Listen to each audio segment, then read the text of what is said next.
Hi, I'm James. And I'm John, and we're from Schools Ministry Group, and we're back. It's Monday. Thank you so much for joining us.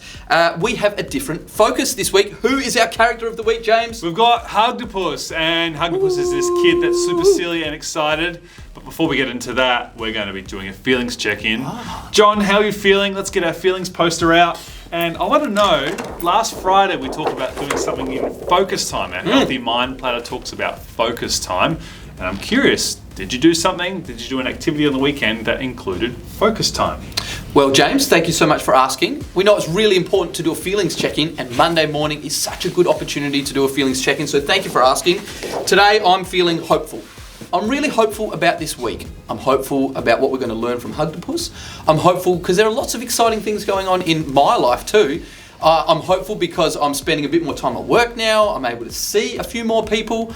I'm really hopeful about the weather. I love this weather. We've got those indoor fires going. I'm really hopeful. Now, focus time, with some really nice weather on the weekend, I got out the lawnmower and spent some focus time mowing the lawn. I was really in the zone, in the mow zone. So no music, no distractions. I was, getting those lines really straight and cutting those edges really fine. I had a great time focus time on mowing the lawn. John, thanks for sharing about hope. It's really hard to have feeling because it's often hard to think about the future and thinking about all those wonderful things that could happen. And it's so good with kids at home to find some focus time, to be able to do something just focusing on one thing, not trying to multitask and do a whole bunch of things. So well done. Thanks for sharing. Hey, thanks for listening, James. Now, feelings check-in and focus time. How was your weekend and how are you feeling? Of course, it's my turn. Well, I'm thinking about brave, actually, as a feeling that comes forward for me. I'm putting my brave in front of a whole lot of other feelings that I have because I've got a whole lot of work to do this week. If you're at school, if you're a teacher, or if you're a parent, you probably have a lot on this week. And I'm putting my brave in front because by default, I don't want to get out of bed and do it. I just want to stay. I'd love to be drinking my coffee and staying at home. I'm putting my brave in front because sometimes we have to do those things we don't want to do. Sometimes they're really difficult. So, brave in front.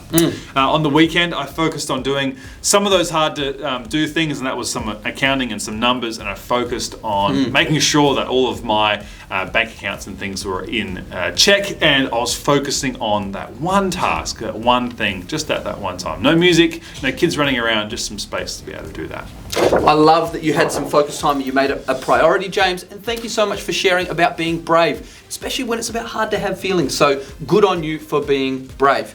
Now, we've got Hugdopus. We're talking about Hugdopus all this week. James, tell us about Hugdopus and the feelings that Hugdopus has. We're going to talk more about Hugdopus tomorrow with Jemima, but the three feelings we're focusing on are silly, excited, and frustrated. And silly feelings are great as long as everyone else has got them. If we're feeling silly and the people in the room aren't also feeling silly, it can be really hard to have feeling. And so our Kotawaza, our wise saying this week is, for silly to be fun, it has to be fun for everyone. Yes. We want to focus on that. So silly to be fun, it has to be fun for everyone.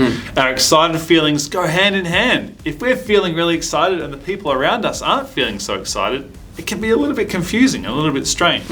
That's why we're focusing on frustrated this week. Because Hugdopus can feel very frustrated that other people aren't as optimistic and excited about things as him.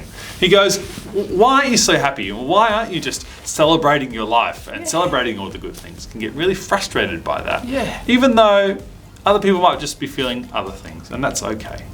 So Hugdopus has these three feelings, and we're going to talk about them all week this week. Thanks so much for sharing, James. Thanks for introducing us to Hugdopus. We're going to talk more about him all this week. We're having this big conversation about resilient communities, about what it means to build resilience and to be safe. So thank you so much for tuning back in. It's Monday. We'll be back tomorrow for a video on Tuesday. Hey, thanks so much, James. It's good to see you. Looking forward to journeying on excited, silly, and frustrated feelings this week. Yes.